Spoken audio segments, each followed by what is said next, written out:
Hello friends, we are back again. We are going to be looking at solutions to indices. There are some of the examples we want to look at now.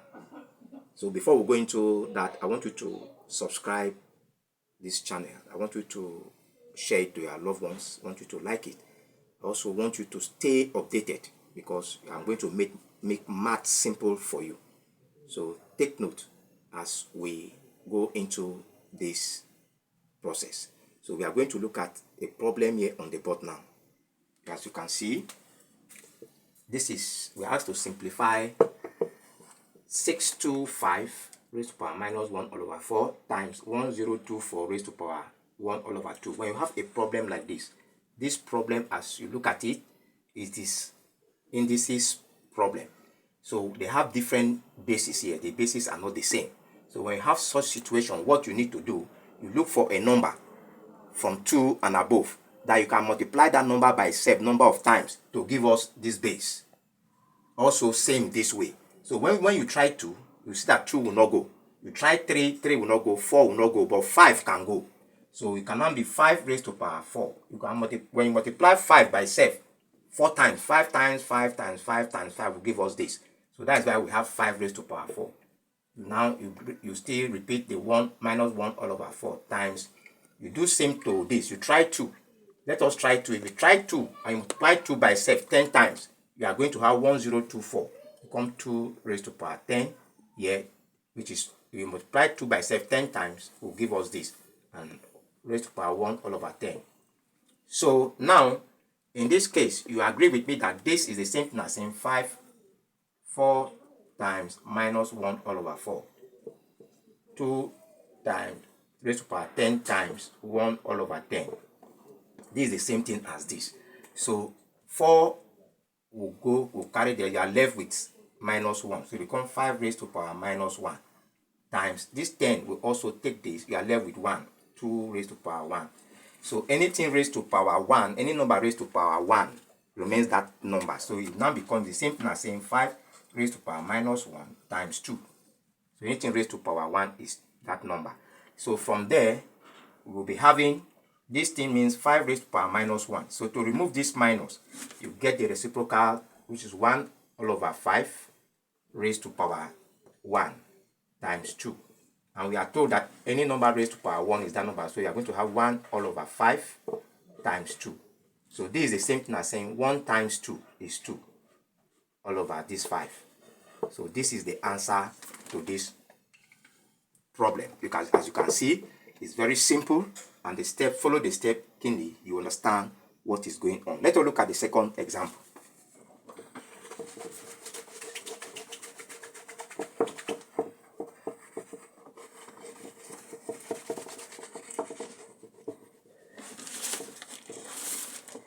So we are going to simplify. The second example says simplify 16 all over 81 raised to power minus 3 all over 4 times 100 all over 81.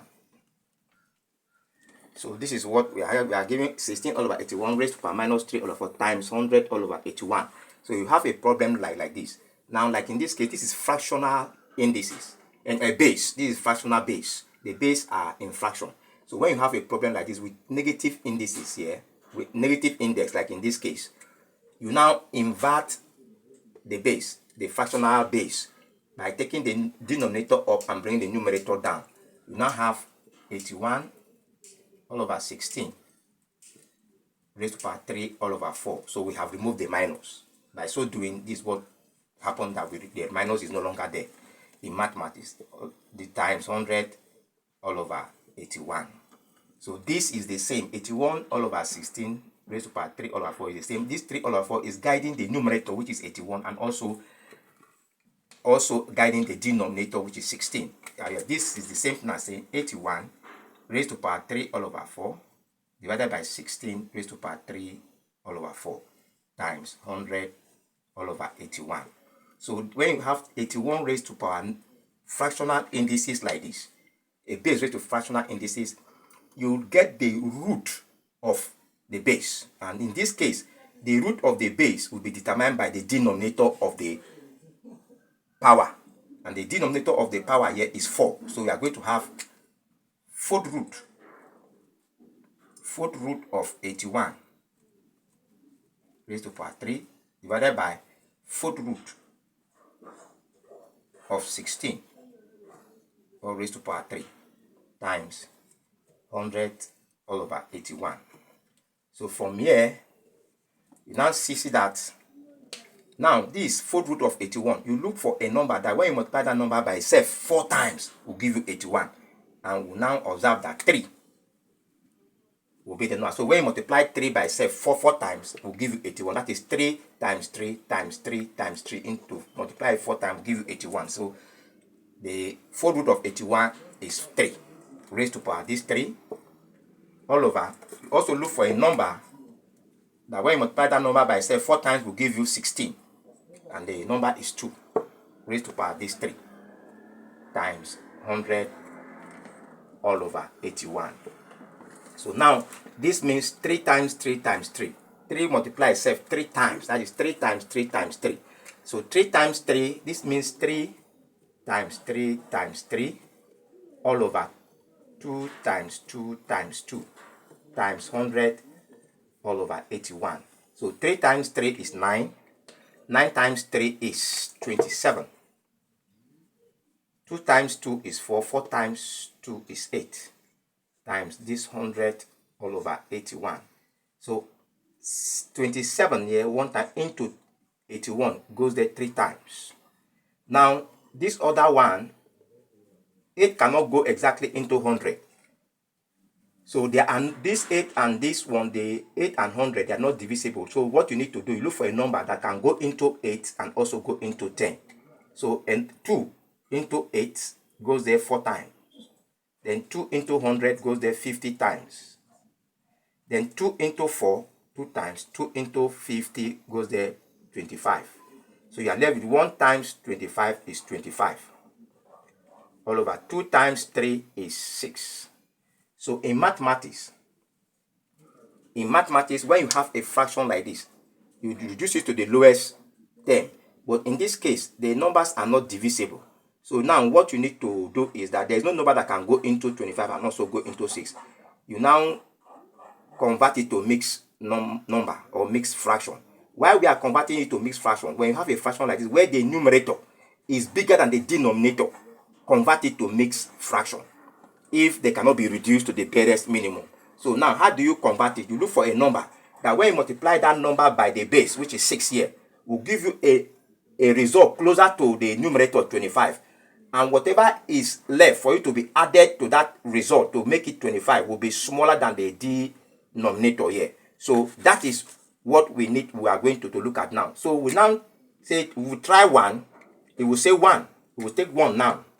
And multiply 1 times 6 is 6. What will you add to 6 to make it 25? You see that the number will be bigger than 6. So let us try 2. We will take 2 and we multiply 2 by 6. Multiply 2 by 6 is 12. Now, what will be added to 12 to make it 25? You see that it will also be bigger than the denominator 6. We try 3. 3.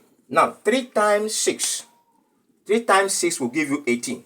So what will you add to 18 to make it 25? You see that you are going to add 7. And 7 is bigger than the denominator 6. You try 4. So 4 times 6 is 24. So what will you add to 24 to make it 25? Is 1. And that 1 is smaller than the 6. So 4 will be what the number. So it becomes that 1 will add to make it 25 will be the numerator. All over will repeat the denominator, which is 6. So you now see that this problem here, the answer is 4 whole number 1 all over 6. 4 whole number 1 all over 6. As you can see, mathematics is very simple. What we have done here, just follow the step keenly. Look at where you are confused. Go back over it again. Go to the comment section, ask questions, and in the next class the answer will be proffered to you. So go carefully through what we have done, and you see that mathematics will not be a problem to you. No exams will be a problem to you. Even those of you in the higher institution, you need these procedures. They are very, very important. So we are going to draw the curtain here for today. So in our next class, we are going to see further problem. But stay updated. You are welcome. Thank you very much.